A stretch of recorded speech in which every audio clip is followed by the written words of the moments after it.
केशवपुर मठ पीठाधीश्वर एवं श्री पंचायती अखाड़ा महानिर्वाणी महामंडलेश्वर अनंत श्री विभूषित पूज्यपाद स्वामी श्री चिदंबरानंद सरस्वती जी महाराज द्वारा मोक्षदायिनी श्रीमद् भागवत सप्ताह ज्ञान यज्ञ का श्रवण 2 से 9 अक्टूबर तक जानकीपुरम विस्तार में करवाया जाएगा। आयोजक श्री हरिहर सेवा समिति लखनऊ समिति के वार्षिकोत्सव के उपलक्ष्य में आयोजित कथा महोत्सव की तैयारियों के सिलसिले में बुधवार को पत्रकार वार्ता रखी गई।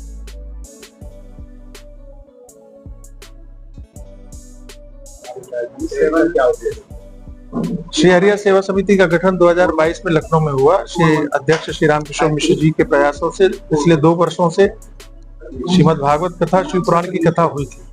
इस बार पुनः कार्यक्रम 2 अक्टूबर से 9 अक्टूबर तक आयोजित हो रहा है। इस बार की कथा ऑपरेशन सिंदूर के सैन्य पराक्रम और पहलगाम में धर्म पूछकर मारे गए बलिदानियों को समर्पित होगी। ये कथा यही सूचना देने के लिए आप सबको आमंत्रित किया गया। कथावाचक के रूप में मैं ही हूँ, महामंडलेश्वर स्वामी चिदंबरानंद सरस्वती। और ये कथा 2 अक्टूबर शोभा यात्रा से आरंभ होगी, 9 अक्टूबर तक चलेगी, जिसमें प्रदेश के माननीय उप मुख्यमंत्री श्री ब्रजेश पाठक जी पिछले वर्ष भी उपस्थित रहे थे, इस बार भी आने वाले हैं। और अन्य जितने भी प्रशासन शासन प्रशासन के लोग हैं वे भी उपस्थित रहेंगे। भक्त समुदाय भी उपस्थित रहेगा। हजारों की संख्या में लोग एकत्रित होंगे। कथा का आयोजन कहाँ पे किया जाएगा? जानकीपुरम विस्तार सेक्टर 7 में सूर्य अकादमी है, वहाँ पर इस कथा का आयोजन होगा। मीडिया के माध्यम से लोगों से क्या 2 चीजें कहना चाहता हूँ कि हिंदुओं को धर्म की दृष्टि से जागृत होने की आवश्यकता है और वर्तमान में विश्व में जो परिस्थितियां निर्मित हो रही हैं उन परिस्थितियों को देखते हुए राष्ट्र के प्रति अपने कर्तव्यों को समझ करके एकजुट होने की बहुत बड़ी आवश्यकता है। देखिए, श्रीमद् भागवत कथा ही नहीं, जितनी भी कथाएं उनका एक ही उद्देश्य है, जीवन कैसे सरल और सहज हो और जीवन हम कैसे जिए। हमारी कथाएं जीवन जीने की कला बताती है। भगवान श्री राम का चरित्र उठा के देखिए, उन्होंने मर्यादा के बारे में जीवन को जी करके दिखाया कि मर्यादा क्या होती है, एक आदर्श जीवन कैसा होता है, ऐसा भगवान श्री राम की कथा से मिलता है। और भगवान श्री कृष्ण ये कहते हैं उनके जीवन से कि हमारा व्यवहारिक जीवन कैसा हो। वो एक मर्यादित जीवन जी करके राम की कथा हमें मर्यादित जीवन जीने की प्रेरणा देती है। कृष्ण की कथा हमें व्यवहारिक जीवन कैसा होना चाहिए, समाज में हमको किस ढंग से रहना है, समाज को कैसे आगे बढ़ाना है, ये कथाएं देती है। इसी प्रकार से भगवान शिव के चरित्र से हमें जो प्रेरणा मिलती है वो भगवान शिव पुराणी कथा देती है। श्रीमद् भागवत से हमें भगवान श्री कृष्ण और भगवान विष्णु के जीवन से प्रेरणा मिलती। तो कथाएं हमारे जीवन को व्यवस्थित, नियंत्रित और कैसे जीना चाहिए ये बताती है।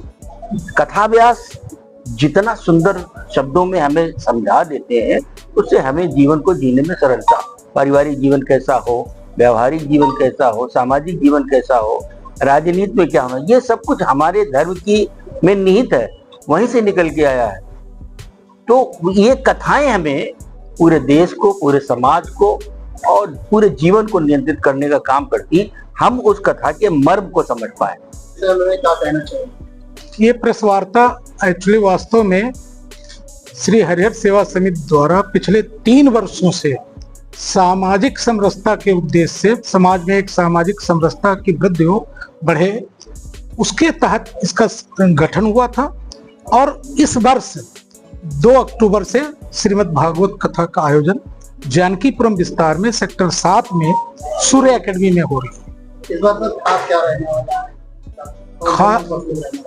हमारे अनंत श्री विभूषित महामंडलेश्वर स्वामी चिदंबरानंद सरस्वती जी महाराज व्यासपीठ पर आसीन रहेंगे।